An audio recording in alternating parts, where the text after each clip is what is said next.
Let's talk about money. Men and women have been concerned about money since the first coin was fashioned in Asia Minor about 700 B.C. You might say that money's like good health, in that we're concerned about it to the extent that we don't have it. The purpose of this message is to get down to basics, to clear the air surrounding the entire subject of money. To do this, I'm going to have to get absolutely elementary, and while you may already know most of the things I'm going to say, I think it's important that we remind ourselves just exactly what money is, how much of it is enough, and how to earn the amount of money you need to live the way you want to live, now and in the important future years.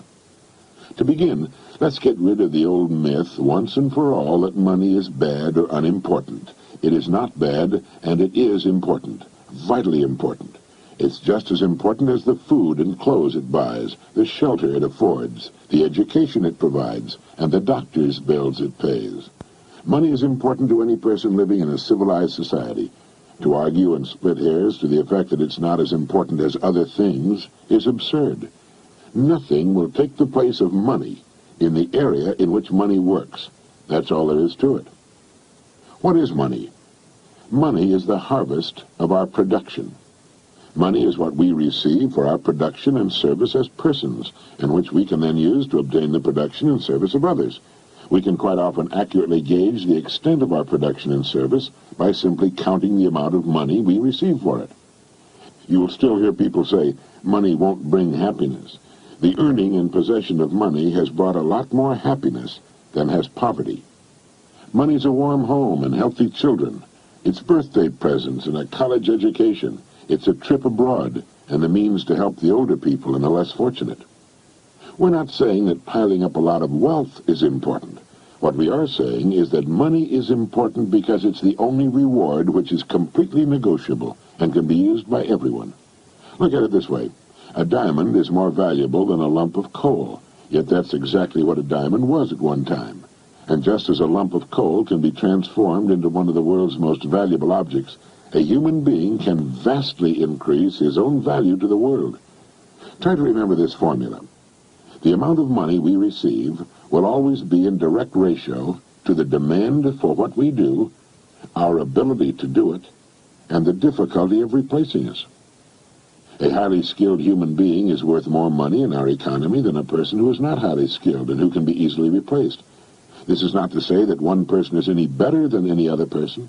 Remember that in this message we're only talking about money, nothing else. This is why there are few limitations on a person within his company and industry. His income will be in exact proportion to the demand for what he does, his ability to do what he does, and the difficulty of replacing him. That's why the whole idea of trying to get something for nothing is ridiculous and won't work. A top jockey will earn upwards of $200,000 a year, which will represent 10% of the winnings of the horses he rides. You might say riding a horse serves no useful purpose, but the demand is there, useful or not. It's the same with a star in show business. His or her income will very accurately reflect the demand for what he or she does. And that's why preparation for life is so important. Luck has been defined as what happens when preparedness meets opportunity. A great opportunity will only make the unprepared, the unqualified, appear ridiculous. For every one of us, opportunities are all around us. Our ability to see them will depend in large part on how well we have prepared ourselves. Now, how do you stack up in this regard? Now, while this may sound elementary, you'd be amazed at the number of people who want more money, but don't want to take the time and trouble to qualify for it. And until they qualify for it, there's no way on earth for them to earn it. It's like the person who wants a good-looking figure but doesn't want to stay on a diet long enough to get it. To 9/10 of the world's population, the average North American is already rich. There's a greater difference between the standard of living of most of the world's population and our average worker than there is between the standard enjoyed by our average worker and the richest man in the country. Our working man has just about everything the wealthiest man has, only smaller. He has a home, car, often two of them, radio, TV, savings account, debts. They're just smaller. His food is as good and just as plentiful. His bed is just as comfortable. His home is just as warm in the winter. He has exactly the same amount of time and just as much, maybe more, freedom. His life expectancy at birth is 70 years. For the rest of the world, on the average, it's less than 40. With only a fraction of the world's population, we in the free world have half of the world's total money income. We have more than 2/3 of all the automobiles on Earth. So in talking about money, let's understand that we're already rich as people. Now, how much do you want? How much money do you need to live the way you want to live, to accomplish the goals you have established for yourself? Most people think they want more money than they really do, and settle for a lot less than they could earn if they went about it the right way. The world will pay you exactly what you bargained for, exactly what you earned, but not a penny more. You remember the poem that goes, "I bargained with life for a penny, and life would pay no more"? Well, that's about it. We will receive not what we idly wish for, but what we justly earn. Our rewards will always be in exact proportion to our service. If you don't like your income, you must devise ways and means of increasing your service. And this is an individual thing. No one can do it for you, although you can get ideas from others. Your service must come out of you, your mind, your abilities, and your energy. A strong man cannot make a weak man strong, but a weak man can become strong on his own by following a specific course of action for a sufficient length of time. And a man who's already strong can become a lot stronger. It's the same with this business of money. A man who refuses to do more than he's being paid for will seldom be paid for more than he's doing. You may have heard someone say, "Why should I knock myself out for the money I'm getting?" Now, it's this attitude which, more than anything else, keeps a person at the bottom of the economic pile. He doesn't understand that only as we grow in value as persons will we receive the increased income we seek. If we try to stand still in our work, and millions do, we'll never know the rewards, nor the joy of accomplishment and the personal satisfaction and peace of mind which come only to the person of unusual achievement. There are two distinct steps we must take. First, we must decide how much money we really want. Once this decision is made, the second step is to forget the money and concentrate on improving what we now do until we've grown to the size that will fit and naturally earn the income we seek. Once we're fully qualified for the amount of money we decide to earn, we'll soon find ourselves earning it. And we'll also discover that with our new powers and abilities, it's no more difficult, perhaps even less difficult, than what we're now doing for the money we're now earning. Now ask yourself, how much money am I perfectly willing to earn, realizing that the amount I earn will be in exact proportion to my skills, the demand for what I do, and the difficulty of replacing me? There are really three amounts of money every person should decide upon. One, the yearly income he wants to earn now or in the near future. Two, the amount of money he wants to have in a savings and or investment account. And three, the amount of money he wants as retirement income, whether he ever retires from active work or not. Now, it's here that most people make a very serious mistake. They never decide on any one of these three amounts of money. If you will decide on these three amounts, and if you will write them on a card to carry with you or put someplace where you can review it from time to time, you will automatically have placed yourself in the top 5% of the people. You will have a plan for your future, a blueprint for future financial accomplishment. You will know where you're going, and if you're serious about it, you will most certainly get there. You see, the trouble with people is not in achieving their goals. They can do that. It's in not setting goals that people get in trouble.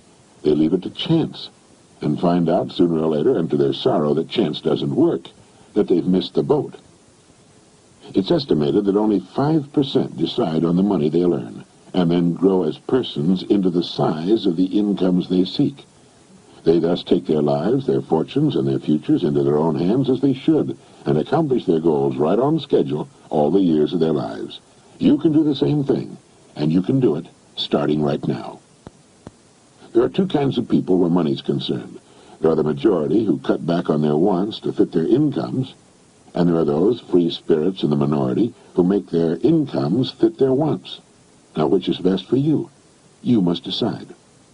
Ben Franklin gave us the secret to wealth. He said the road to wealth lies in augmenting our means or diminishing our wants. Either will do, but the quickest way to wealth is to do both at the same time.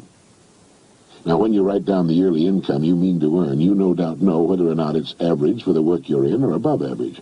The chances are good that the figure you'll decide upon will be above average, perhaps quite a bit above average. That's good. Now ask yourself, who in my line of work is now earning that kind of money? If you know, you'll have a good idea of what you have to do in order to earn it. Now, this is exactly how men move from the ranks into positions of top authority with corresponding incomes. I have no way of knowing your line of business. Regardless of the business you're in, it needs new leaders, men to come up in the years ahead.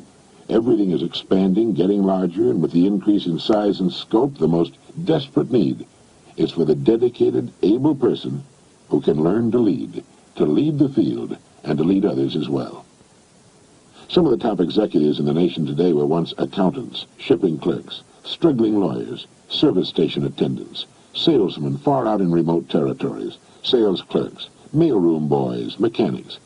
You cannot think of a position from which people have not climbed to the top. Understand what I'm going to say, and it'll bring you and yours everything you want. It's not the job, it's the person. It's not your present circumstances which count, but the circumstances you make up your mind to achieve that are important. The only limit on your income is you.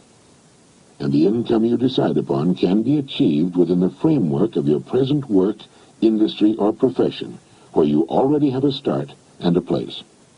All you need is the plan, the roadmap, and the courage to press on to your destination, knowing in advance that there will be problems and setbacks, but knowing also that nothing on earth can stand in the way of a plan backed by persistence and determination. With the income written down that you intend to earn, spend a part of each day thinking of ways in which you can increase your service, knowing that you have only to manage this and the income will take care of itself. Since the amount of money you want to earn is more than you're now receiving, your part of the bargain is to find ways of increasing your service until the gap has been bridged, and more than bridged. Look at your card, with the 3 amounts written on it. By setting a financial goal, you're demonstrating faith. You'll find that you'll begin to become what others call lucky. You'll begin to get good hunches and ideas. You'll take far more interest in everything about your work and your company. You'll see opportunities in your work and environment you've never noticed before. In fact, you'll soon discover you're no longer the same person. You'll care less how others are doing their jobs and concern yourself more with the manner in which you do yours. By your example, you'll inspire others to do their jobs better. Have faith in yourself and the quiet, firm inner knowledge that you can and will accomplish your goals. Know that the answers you seek will come to you in their own time if you only keep looking for them. Above all, realize that money cannot be sought directly. Money, like happiness, is an effect. It's the result of a cause, and the cause is valuable service. Keep money in its proper place. It's a servant, nothing more. It's a tool with which we can live better, see more of the world, give our youngsters the education they need and a good start in life. It's the means to a happy, carefree retirement in later years. Money is necessary to modern life, but keep it in its place. You need only so much food to enjoy good health. You need only so much money to live comfortably, securely, and well. Too much emphasis on money reverses the whole picture. You then become the servant, and the money becomes the master. As Horace Latimer put it, it's good to have money and the things money can buy, but it's good, too, to check up once in a while and make sure that you haven't lost the things that money can't buy. Every person should know happiness in his work and home, and prosperity.